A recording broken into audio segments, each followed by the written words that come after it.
جب علی نشو و نما پا کر پرورش پا گئے اور علی شباب کے عالم میں آ گئے، قبلہ تبدیل ہو گیا. قبلے سے علی کو نسبت ہے، اس لیے کہ بیت اللہ میں علی تشریف لائے، کعبۃ اللہ میں علی تشریف لائے. یہ بات یاد رکھیے گا.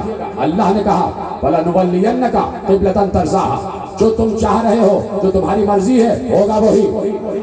ہم جلد ہی قبلہ تبدیل کر دیں گے. اور ایک بار حکم ہوا، پیغمبر نماز پڑھ رہے تھے، رکوع میں تھے، اللہ کی آواز آئی، شطر المسجد الحرام، اپنے رخ کو موڑو کعبے کی طرف، اپنے رخ کو موڑو کعبے کی طرف. پیغمبر رکوع میں تھے، پیغمبر رکوع میں مڑے، قبلہ تبدیل ہوا. علی نے کیا کہا تھا کہ میں پیغمبر کا ویسے متبع رہا جیسے اونٹنی کا بچہ اپنی ماں کے ساتھ رہتا ہے. پیغمبر مڑے، علی بھی مڑے. یعنی علی کی نماز یہ تھی کہ دھیان تلاوت کا اللہ کی طرف ہے اور دھیان آنکھوں کا محمد کی طرف ہے. پیغمبر مڑے، علی بھی مڑے. پیغمبر نے نماز تمام کی. سننا جملہ علی کا، پیغمبر نے نماز تمام کی. لیکن پہلے جملہ تو سن جاؤ. اللہ کیا کہہ رہا ہے؟ اللہ کہہ رہا ہے تمہاری مرضی جو ہوگی ہم وہی کریں گے. یعنی پیغمبر اللہ کے حکم کا منتظر، اللہ پیغمبر کی مرضی کا منتظر، اور پیغمبر علی کی آمد کا منتظر. پیغمبر علی کی آمد کا منتظر. وہاں علی بڑھے. اب جملہ علی کا سنیے گا. دل چاہ رہا تھا کہ پڑھتا چلا جاؤ. جملہ علی کا سنیے گا. علی نے اپنا رخ موڑ لیا، نماز ختم ہوئی. عجیب و غریب رفعت والا جملہ علی نے دیا، بڑا معرفت والا جملہ علی نے دیا. لوگوں نے پوچھا کہ رسول پر تو آیت اتری تھی، فَوَلِّ وَجْهَكَ شَطْرَ الْمَسْجِدِ الْحَرَامِ، اپنے رخ کو موڑ لیجئے مسجد حرام کی طرف.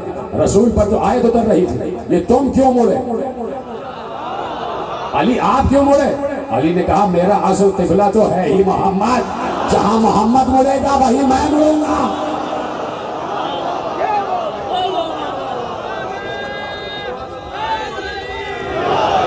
جہاں میرا نبی مڑے گا، جہاں میرا محبوب مڑے گا میں وہی مڑوں گا.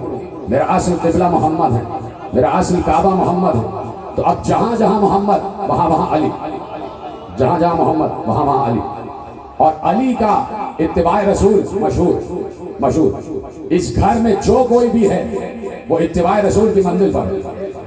ابھی بچپن ہے علی کا اور جھولے میں ہے علی. ماں نے کپڑے سے باندھا، سنی بھی بات تھی، ماں نے کپڑے سے باندھ دیا. علی نے انگڑائی لی، کپڑا پھٹ گیا. پھر ماں نے 2 کپڑوں سے باندھا. علی نے انگڑائی لی، دونوں کپڑے پھٹ گئے. پھر ماں نے 3 کپڑوں سے باندھا.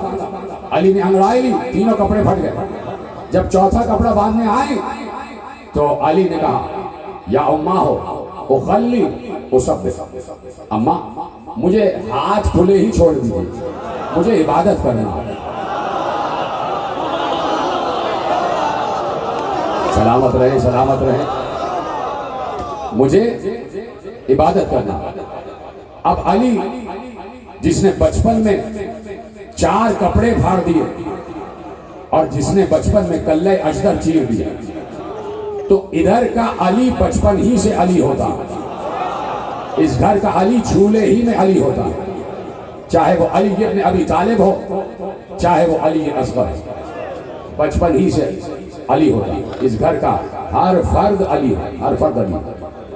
جب زین العابدین کو قید کر کے دربار شام میں لایا گیا تو یزید ملعون نے پوچھا، یہ پوری کربلا یزید کے حکم سے ہوئی ہے.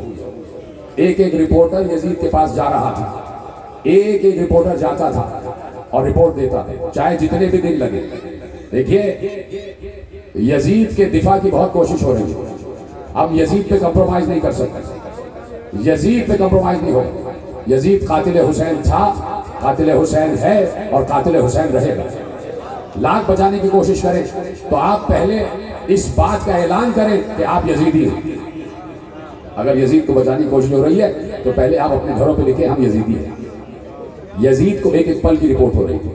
اتنی تیز قاصد جاتا تھا کہ میں آپ کو مسائل کا ایک جملہ بتاؤں کہ کربلا سے کوفہ، کوفے سے شام 32 دن کی منزلیں تھی، 32 دن کی، 32 ڈیز. لیکن قافلے کو اتنا تیز دوڑایا گیا تھا کہ 16 دن میں پہنچایا گیا. 16 دن. تو جب اتنا بھرا ہوا قافلہ 16 دن میں پہنچ سکتا ہے تو ایک گھوڑا سوار کتنے دن میں پہنچتا ہوگا؟ چند دن میں پہنچ جاتا تھا. ایک ایک پل کی رپورٹ آ رہی تھی. اور پھر یزید نے بیعت طلب کی تھی حسین بن علی سے. وہاں سے اپنا قاصد بھیجا تھا اور عتبہ بن ولید جو گورنر تھا مدینے کا، اس کے پاس وہ خط آیا تھا. وہاں پر مروان ابن حکم بھی بیٹھا ہوا اور یہ سارے معاملات آپ کے پیش نگاہ ہیں. ایک ایک پل کی رپورٹ پہنچ رہی تھی. یزید کے حکم سے فوجوں پر فوجیں آ رہی تھی. شمر دستہ لے کر آ رہا تھا، سنان ابن انس بھی دستہ لے کر آ رہا تھا، خولی بھی دستہ لے کر آ رہا تھا. ساری رپورٹس تھی. اور سب سے پہلا سر جو کٹ کے یزید کے دربار میں گیا ہے وہ مسلم ابن عقیل کا سر ہے. جب یزید شامل نہیں تھا تو مسلم کا سر دربار یزید میں کیوں بھجوایا گیا؟ یعنی انہوں نے کہا کہ ہم نے کربلا کی ابتدا کر دی. ایک ایک پل کی رپورٹ ہے اسے، ایک ایک پل کی رپورٹ. ختم ہو گئی بات. جس وقت یزید نے پوچھا دربار شام میں علی بن حسین کھڑے ہوئے ہیں، زنجیروں میں جکڑا ہوا ہے، علی زنجیروں میں جکڑا ہوا ہے. شروع ہو گئے مسائل. ایک بار یزید نے پوچھا یہ جوان کون ہے؟ کہا یہ حسین کا بیٹا علی. تو اس نے کہا اب دیکھیں سب خبر ہے نا اس کو، تبھی تو جملہ اس نے کہا علی کربلا میں قتل نہیں ہو گیا، علی کو کربلا میں قتل نہیں کر دیا گیا. کہا نہیں، وہ حسین کا ایک اور بیٹا تھا علی اکبر. اب زین العابدین نے کہا کہ میرے بابا کو حسین کو نام علی سے اتنی محبت تھی کہ اپنے ہر بیٹے کا نام علی رکھا، اپنے ہر بیٹے کا نام علی رکھا. اور پھر چھوٹا جو تھا اسے بھی علی اصغر کہہ کے پکارا، جو کربلا کا سب سے بڑا فاتح ہے، جو کربلا کا سب سے بڑا فاتح ہے. رباب کے 2 ہی تحفے تھے حسین کے لیے. بی بی ام رباب کی 2 کمائیاں تھی حسین کے لیے. ایک 3.5 برس کی بچی، ایک 6 مہینے کا بچہ. یہ 2 قربانیاں رباب لے کر چلی ہیں. سلام ہو بی بی ام رباب پر. اور میں چاہوں گا کہ بی بی ام رباب کے ہی قصے پر، ان کے ہی واقعے پر، ان کے ہی مصائب پر میں مصائب کا اختتام کروں. اس لیے کہ آپ نے جیسے گریہ کیا ہے نا بی بی رباب پر، آپ یقین فرمائیں علی اصغر آپ سے خوش ہوں گے، جناب سکینہ آپ سے خوش ہوں گی. ام رباب کی بڑی قربانیاں ہیں، بی بی کی بڑی قربانیاں ہیں. 2 بچے بھی قربان کر دیے اور اپنا شوہر بھی قربان کر دیا. حسین بھی چلے گئے اور اپنی کھیتی بھی اجڑ گئی. تو بی بی رباب کو سلام کرتے رہنا، یہ تمہارا گریہ بی بی ام رباب تک پہنچ جائے گا. چلے جس وقت 28 رجب کو تو 18 دن کے ہیں کل علی اصغر. 18 دن میں فاطمہ صغرا سے ایسی محبت ہو گئی کہ معلوم ہوتا تھا جیسے 18 برس میں علی اکبر سے محبت ہوئی. ایسی محبت بھائی اور بہن میں ہو گئی. ختم ہو گئی تقریر. علی اصغر ہمیشہ صغرا کے سینے سے لگے رہتے تھے. صغرا علی اصغر کو پیار کرتی تھی. جب قافلہ چلا گیا 28 رجب کو گھر خالی ہو گیا. 40 حجروں میں تالے لگ گئے. 40 حجروں میں تالے لگ گئے. قافلہ جانے کے لیے تیار ہوا. ابھی تھوڑی دور آگے بڑھا تھا. عباس تلایا کر رہے تھے، چاروں طرف قافلے کے پھر رہے تھے. جب پشت کاروان پر آئے تو دیکھا، کچھ دیکھا. دیکھ کر دوڑتے ہوئے آگے آئے اور کہا آقا حسین کچھ دیر کے لیے قافلے کو روک دی. کہا کیوں؟ کہا ذرا پیچھے مڑ کے دیکھیے فاطمہ صغرا بی بی ام سلمہ کا ہاتھ پکڑے ہوئے آ رہی ہے. اور سنو کہ کیا کہہ رہی تھی؟ ہاتھ اٹھا کے کہہ رہی تھی بابا کچھ دیر کو رک جاؤ، بابا کچھ دیر رک جاؤ، محلن محلن یا ابھی، بابا میرے بابا کچھ دیر رک جاؤ. حسین نے قافلے کو رکوایا. قافلہ رکا، محملیں بٹھا دی گئی. کہا صغرا رخصت ہو گئی تھی بیٹا، کیوں آ گئی؟ کہا بابا جب کاروان گیا 40 حجرے خالی ہوئے، سارے حجروں پر نگاہ پڑی، میں صبر کرتی گئی. لیکن بابا جب دالان میں نگاہ پڑی تو مجھے علی اصغر کا جھولا یاد آ گیا. جب دالان پر نگاہ پڑی تو مجھے علی اصغر کا جھولا یاد آ گیا. بابا آخری بار علی اصغر کو گود میں لینا چاہتی ہوں. بابا کیا ایسا ہو سکتا ہے کہ علی اصغر کو آخری بار گود میں لے لوں؟ بی بی ام رباب کی اماری کو بٹھایا گیا. عماری کے چاروں طرف قناتیں لگائی گئیں، عماری کا پردہ ہٹا، صغرا آگے بڑھی، حسین نے رباب سے اصغر کو لیا، صغرا کی گود میں دیا۔ تصور کرنا تم میں سے بہت سے گھر ایسے ہوں گے کہ جن کے گھروں میں چھوٹے چھوٹے بچے ہوں گے، اور جن کے یہاں نہیں ہیں، جنہوں نے مجھ سے دعا کے لیے کہا ہے آج جھولا کو پکڑ کے جھولے کو ہاتھ لگا کر بی بی ام رباب سے مانگنا، میں دعویٰ کرتا ہوں کہ تمہاری گودیاں بھر جائیں گی، تمہاری جھولیاں بھر جائیں گی۔ جن کے پاس اولاد نہیں ہے علی اصغر کے صدقے سے اولاد عطا ہو جائے، کہا بابا آخری بار دے دو۔ صغرا نے علی اصغر کو لیا، ہمک کر بچہ بہن کی گود میں آ گیا، خود ہمک کر آیا، صغرا کے سینے سے لگ گیا۔ کبھی صغرا کے چہرے کو دیکھتا ہے، کبھی صغرا کے سینے سے نپٹ جاتا ہے۔ صغرا نے ننھے ننھے رخسار پر پیار کیا، علی اصغر کے کانوں کو پیار کیا، علی اصغر کے گھمریالے بالوں کو پیار کیا، علی اصغر کے چھوٹے چھوٹے ہاتھوں کو چوم رہی تھی، علی اصغر کے ننھے ننھے تلووں کو چوم رہی تھی۔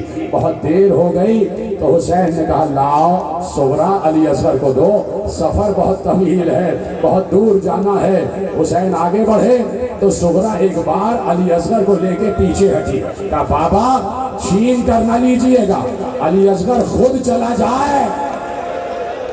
اجرکم اللہ، ماتم کرو ماتم، بابا چھین کر نہ لیجئے گا، علی اصغر خود چلا جائے تو آپ لے لیجئے گا۔ حسین نے بیٹی کا پاس خاطر کیا۔ حسین کھڑے ہو گئے اور کھڑے ہو کر کہا آجا علی اصغر، بابا بلا رہے بیٹا آ جاؤ۔ اب سنو گے میری طرف دیکھنا، لکھا یہ ہے کہ صغرا کی گود میں اصغر ہیں، ایک نظر بابا کو دیکھتے اور پھر صغرا سے لپٹ جاتے، پھر بابا کو دیکھتے پھر صغرا سے لپٹ جاتے۔ بار بار حسین بلا رہے تھے، اصغر نہیں آ رہا تھا۔ اب حسین نے ہاتھ پیچھے کیے، اس لیے کہ صغرا نے منع کیا تھا نا کہ اپنے ہاتھوں سے نہ لیجئے گا، ہاتھ پیچھے کیے، آگے بڑھے، اصغر کے کان میں کچھ کہا، اصغر کے کان میں کچھ کہا، بچہ ہمک کر حسین کی گود میں آ گیا، ہمک کر حسین کی گود میں آیا۔ حسین نے بچے کو سینے سے لگایا، رباب کی گود میں دیا، قافلہ جانے کو تیار ہوا۔ صغرا نے کہا بابا بتاتے تو جاؤ کہ اصغر سے کیا کہا تھا۔ حسین نے کہا یہی کہا تھا، اصغر اگر تم نہ گئے تو آتا ہوا تیر کون کھائے گا، امت کو کون بخشوائے گا۔ اجرکم اللہ، ہاں یہی کے لیے کہا تھا میرے عزیز، کربلا کی سب سے بڑی قربانی پڑھنے جا رہا ہوں، اس سے بڑی قربانی حسین کے پاس کوئی نہیں ہے جسے اصغر کی قربانی کہا جاتا ہے تو اصغر لیکن اکبر شہید، سب سے بڑا شہید ہے اصغر۔ اسی نے حسین کو فتح عطا فرمائی ہے کہ آؤ سب کا قصور ہو سکتا ہے، چھوٹے سے بچے کا کیا قصور ہے، ننھے سے بچے کا کیا قصور ہے۔ علی اصغر نے 6 مہینے کا سفر اپنی ماں کے ساتھ طے کیا، 6 مہینے گرمی کا سفر۔ اصغر علی ہے نا، علی کی طرح برداشت کرتا ہوا۔ ختم ہو گئی گفتگو میرے عزیزوں، آ گئی قربانیوں کا دن، آ گیا قربانیاں پیش کرنے کا دن، آ گیا۔ حسین ایک ایک لاشا اٹھا کے لاتے رہے۔ کسی نے لکھا کہ جو جتنی جلدی جا رہا تھا، جتنی جلدی قربان ہو رہا تھا، اس کی پیاس اتنی ہی جلدی ختم ہو رہی تھی۔ انصار گئے، شہید ہو گئے، جا کے جام کوثر پیا۔ جو جتنی جلدی جا رہا تھا اس کی پیاس کا عرصہ اتنی ہی جلدی ختم ہو رہا تھا۔ سنیں گے جملہ، عالم نے لکھا اب سوچو اصغر کی پیاس کتنی طویل تھی کہ آخری شہید ہے علی اصغر، شہداء میں آخری شہید ہے علی اصغر۔ اور پھر حسین کی پیاس کہ حسین نے تو جنگ کی ہے اور اس کے بعد حسین کا گلا کٹا ہے، یہ ہے اصغر کی ہمت، اتنا پیاسا ہے علی اصغر۔ ختم ہو گئی گفتگو، آ گئے حسین، رخصت آخر کو آئے، آواز دی، سب کو سلام کیا، سلام کر کے میدان میں آ گیا۔ فاطمہ کا لال میدان میں آیا، آخری بار حجت تمام کی، حل من ناصر ینصرنا حل من مغیث یغیثنا۔